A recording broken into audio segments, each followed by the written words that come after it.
welcome to another brew and a blether. Hopefully there are no gremlins today. That would be nice. I'm not using Firefox as a browser. I discovered that this might be the problem. It could well be the problem. So I'm now using Chrome just for doing these live video chats. And yes, so I've got, excuse my arm going across there. Yes, so I've got, I can see, make sure that I'm actually at the right level for doing this sort of bit of a renegade demonstration. Now, I don't know how this is going to turn out. As I said, I posted in the group, and anybody who might have seen it before, I'm going to make at least the Millefiori cane for a snail today, because I was making mole fir canes and not a squirrel fir cane, no, a badger fir cane on Sunday. And yeah, I'd forgotten that they are a lot of fun, and it reminded me as well of something that I thought about doing years ago, which was sort of like a renegade Millefiori caner. So for those who don't know, Millefiori is actually a glass making technique, but it translates so well into polymer clay. And for those of you who are familiar with the what's it called? The Snail Emporium, my wonderful snail shop that had fun. Oh, I don't know how many years ago. Gosh, years and years and years ago. But basically, I just had so much fun. I also started off making Millefiori cats. So a Millefiori cane is basically like a stick of rock. So if you look at a stick of rock, you've got writing that runs all the way through it. So a Millefiori technique is the technique that you use to build a cane, which I then use to slice very thin slices to cover a core of clay. It's like a veneer of clay. So a little hard to explain, but it's so much fun. And there are some very good books, technique books out there to have a look at. And one which I've, was well thumbed at the time is this one, which was by Donna Kato. So The Art of Polymer Clay Millefiori Techniques. And it's a really good introduction and a guide. But everything is so precise and measured out, and I just don't have the patience for that, to be honest. So I thought I would just show you the sort of things that I do and just have fun with, and I hope that it's something that you try yourself, because it's, again, polymer clay is such an amazing material. I really love it. It's so versatile. You can do so much with it, and canes are one of these things which they look really good, or the end result looks really good, and actually it's anybody can do it. It's like actually a very simple technique. So I've prepared a little bit for once. I've actually prepared. I can't see comments, or can I? I might be able to a little bit. Let me scroll down and see if I have any comments so far. I have no idea. Oh, there we are. You're on the other side. Oh, so we have Anne-Marie, Lorna, and Christy. Fantastic. Oh, do you know, I love that we have people from America and all over the world joining us. It's just brilliant. I love it. I know that there aren't many on the call, but those people who are on the call are just the perfect people to be on the call. Right, so I have prepared a little bit in advance, and all I've done is taken some scrap clay, because I'm such a hoarder when it comes to clay. I use every single last scrap that I possibly can, which is why my desk always looks so messy, unfortunately. It's it's all quite oh, and we have Nicole as well. Hello, Nicole. Lovely to see you here too. Forgive me if I get a bit distracted. I'm kind of facing my phone, which is above my desk, and I have to look well over to my right-hand side to see comments. So, and Lorna is here as well. Bought some leather effect Fimo. Oh, now that's good, actually, leather effect. Do you know, I'm going to have to make some leather effect sugar mice, don't you think? Yeah. I've got lots of leather effect. It's good stuff. I need to make more snails as well. Speaking of which, back to Millefiori canes. So I thought tonight I would just, I would do at least the shell, or the Millefiori cane to make the shell of a snail. Whether I can get all the way through to a snail shell, I don't know. So all I've done is taken some scrap clay that I've had, I've conditioned it a bit just to save you watching me just rolling out clay forever because it does take quite some time. And I've had a bit of a sore shoulder. It's been pretty bad over the last, I don't know, several months or so. So I'm getting physio for it. Probably doesn't help. It's probably some repetitive strain injuries, but I'm keeping going. I'm doing everything I can to make sure that, yeah, that it doesn't interfere with what I'm doing. Blah. Back to the thing. So yeah, so this is just some random colours that I've just blended up. It's actually taking a technique from Donna Kato's book. It's not one which I've tried myself, but hey, this is what being a renegade is all about, just having fun and seeing what works. So basically, this is my scrap bit of... oh, sorry, I've got Lisa and Dawn as well on the call. Sorry, I can either look at the comments or I can look at my screen. I can't do both, unfortunately. So we'll see. We'll see how it goes. So yeah. So this is actually this is the scrap of clay which I'm going to use to cover. This is going to form the basis of the snail shell once I actually get the Millefiori cane sorted. So can put that to one side. So what I've done is just rolled out a thin sheet of black polymer clay as sort of the base. This is something, I think she calls it the use what you've got cane, which is fair enough. It does what it, does what it says on the tin. So I won't be following it exactly, but I thought it was a good place to start anyway. So the idea is just to use, like little sausage, roll out little sausages. That's going to be the fundamental basis. So everybody can make polymer clay snakes. And they can be different widths, and they can be different sizes and different complexities. She suggests, you can even put in some canes that you've made up. Fair enough. So I think I want that a little bit thinner. So it's just going to be a question of laying these on this little bit of clay, this little stripe of clay. And it's really just...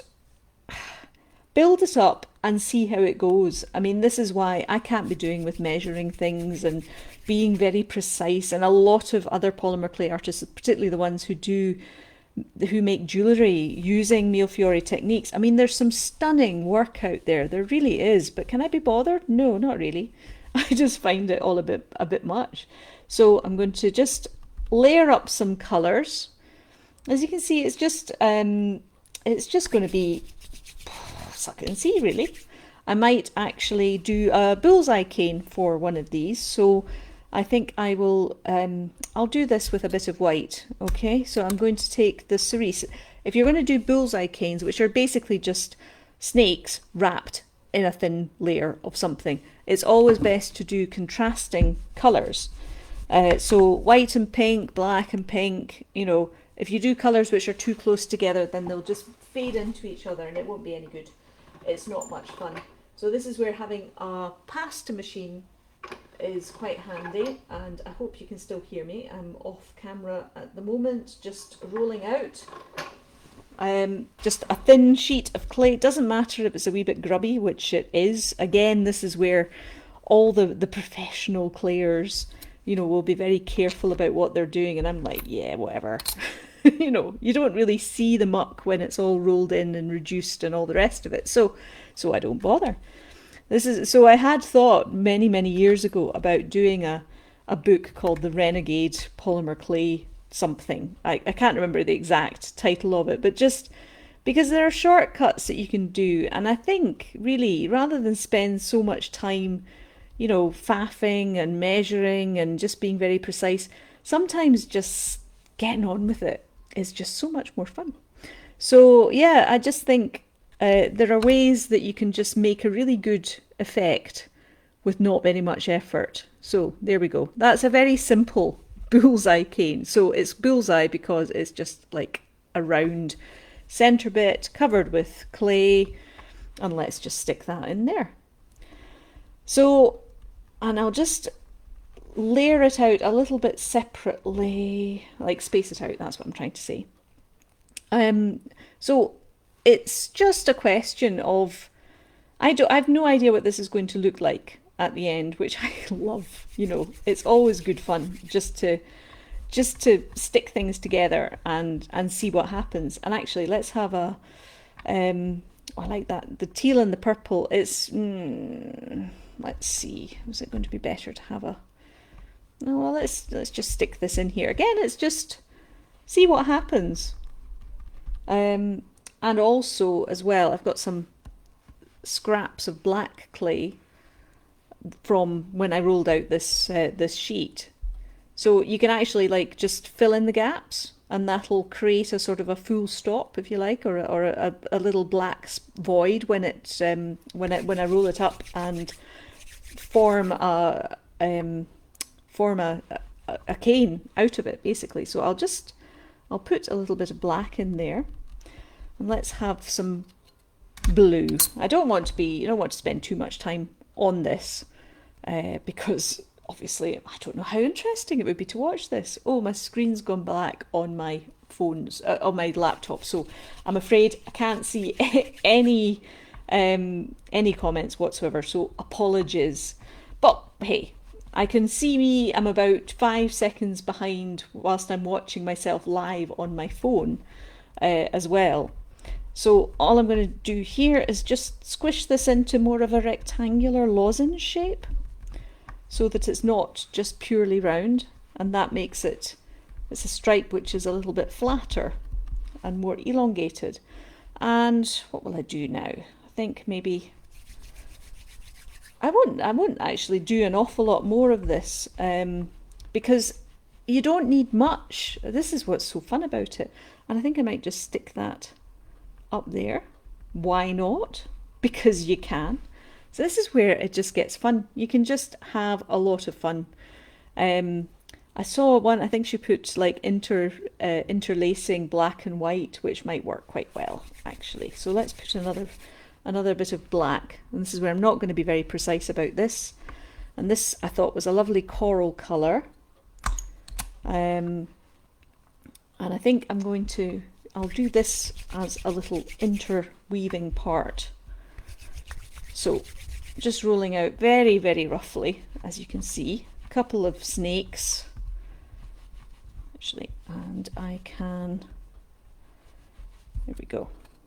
We'll use both of those. So I can pull that out so that it basically runs the length. So there's one there, and what do you think? Maybe this one. No, I think I'm going to put the black. Why not? I mean, it's just do whatever you feel like. It's polymer clay is magic. I'm a bit of a fan, you might have noticed. But I wanted to say as well, thank you to everybody who really likes the little my little sugar mouse, pumpkin sugar mouse. That's what I'm trying to say. Right. Yes, that was, I think I've definitely cracked it. I'm very happy with him now. So there will be quite a few of those coming up for, well, I'll do a small event. It will be a very small event at the end of this month because I've still got lots of the sleepy pumpkin mice to make. I'm finishing off the last of the Halloween trees, and then I have to plan how I'm going to unveil the Squeak Show calendar to you, and I can't wait. I have to say, I'm looking forward to it very much. I think it's just going to be fab. So I've got all that to think about and look forward to. Right, we'll put that in there too, and I think, why not? Have I missed out any colours? I haven't really, I've done that one. Not really done this blue yet, have I? Well, let's do one more bullseye cane. Quite a thick one. And we'll have it with, what colour? White would probably be the best contrasting colour. Oh, but I've done one with black. No, okay, I'll use the black that I already have rolled out and just make up a cane from that. So, actually here you can see the process, it's a little bit more easy. And I've created a very faint line where it joins, so I can cut that. And that basically more or less joins pretty much where it needs to join. There we go. Excellent. So there's more I could do, but the fun bit comes when, in fact, let's just put that there. And maybe just one more. Actually, I love these two colours. Kirsty, if you're watching this, I know that you love the coral and the teal. So just for you, and actually what I'm going to do is make this into a rough triangle. This is just by pinching it. I don't know whether my camera's in the right place, but I'm pinching it into a sort of a triangle shape, and I'll do the same with the coral. And that I will make into more or less a sort of a square, a very rough one. Again, I'm sure that the experts would spend a long time planning this. So I've actually just, by making two triangles, joining them together, I've kind of done a bit of a square. You know, very simple. But you can see, well, it's not even a square, is it? But it could be, if I worked at it a bit harder, trimming the edges so that it all just becomes, and I will just pull it out and then stick it at the end here. Not sure whether that will work. Do I care? Not really. It's that kind of a cane. Right, is there anything else that I want to do? Actually, I'm going to just layer that black and join it at the bottom. And it's not, I mean, you can tell, can't you? I'm really not planning this in any way, shape or form. You cannot accuse me of being in any way remotely organised. But I tell you, it'll look as though I have planned this. That's, she says, hopefully. Here's hoping. Oh, and I'll just put one more up here, I think, just to cover that. And that'll give a sort of a border to whatever comes next. Who knows? I really, you know, it's just, right. So, it's all quite sticky and heavy now. So I have this rather interesting roll, and as I say, I've not done this one before. I'll just trim that at the end, but she then says, well, roll it up into, do a sort of a little jelly roll. So just doing this quite carefully. This, I would imagine, is like doing some kind of, when you're making, what's it called? Swiss rolls? And you've got to kind of be quite careful when you're rolling it all up together so that, you know, it doesn't break and it doesn't crack. And for here, it's more about, let's make sure that there aren't that many air holes. You know what I'm like with my air holes or air bubbles. We've got to try and still keep them to a minimum if we can. Right, so the idea then, so it's quite a thick roll that I have here, and it doesn't look anything impressive at the moment, right? And she then says, shape this into a triangle. And the idea being that you can divide it into 3 parts and reassemble them into a kaleidoscope cane.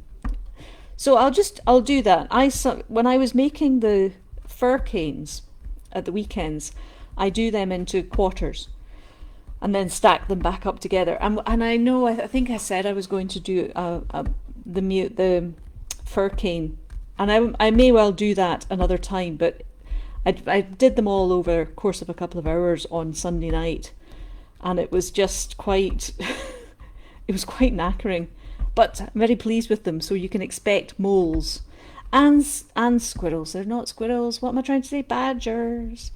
So I've made a few Halloween trees, witchy badgers, and a mole, which will be in this small shop event whenever that happens. Right, so what I'm doing now is I'm shaping it and pulling it at the same time, and you can see how it's lengthening it, but it's just little bits. You know, I'm just doing little pulls at a time so that I can basically keep the same shape keep the triangle, and I'm pressing down as well to form it and doing the pinching movement, and that keeps the edges quite smooth. And I'm pinching this seam together, so again it's as together as it can be.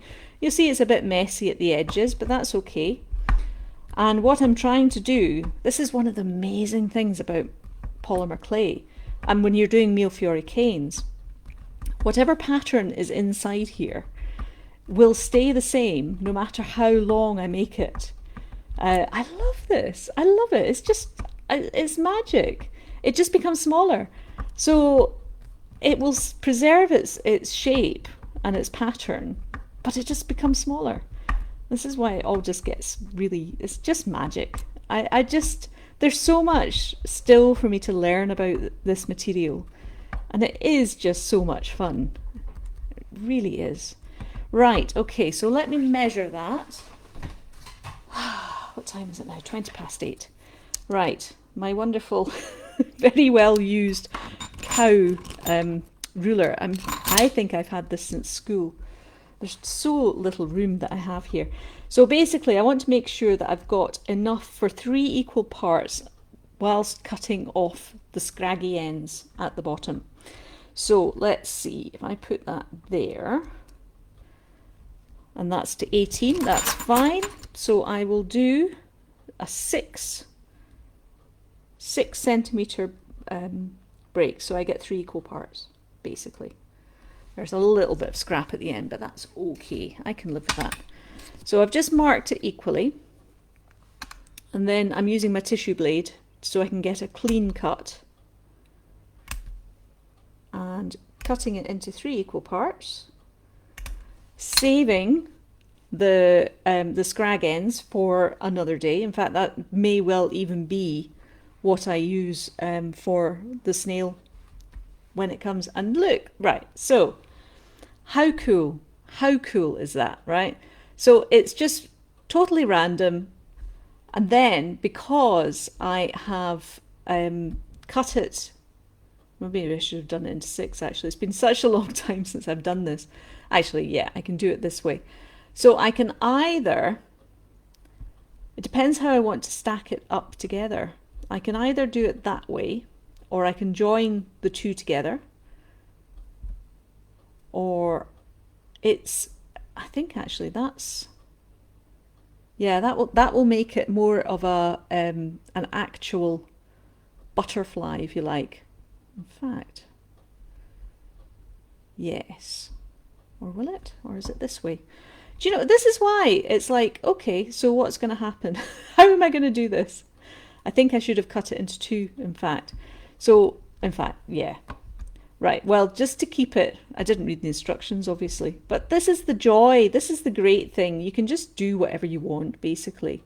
So, but I want to make this more of a, I want to make this more symmetrical, and it wouldn't be completely symmetrical if I added that in at some point. But hey, you never know. I might come back to it because you can do that. So it's going to be the same process again. And what I'm actually trying to do now is shape this into a square. Why not? I'm used to working with squares, so I should have probably stuck to that to begin with, because, you know. And again, it's just pulling gently but firmly and keeping the shape. That's the idea. I'm also trying to make it more of an upright square because it was a diamond when I started off. But I don't know whether you can see that I'm starting to pull that into more of a square, and it will have an effect. I mean, it will squash the pattern inside. There we go.